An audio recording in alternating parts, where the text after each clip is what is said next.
মেহেদিকে একটা গিফট দেওয়া হলো, এটা এখন আমরা আনবক্সিং করব, দেখবো গিফটের মধ্যে এর মধ্যে কি গিফট আছে দেখি। চলো,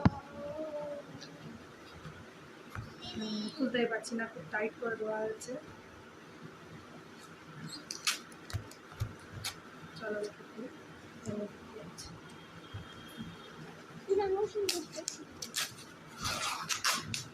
মেহেদিকে নিয়েই খুলছি।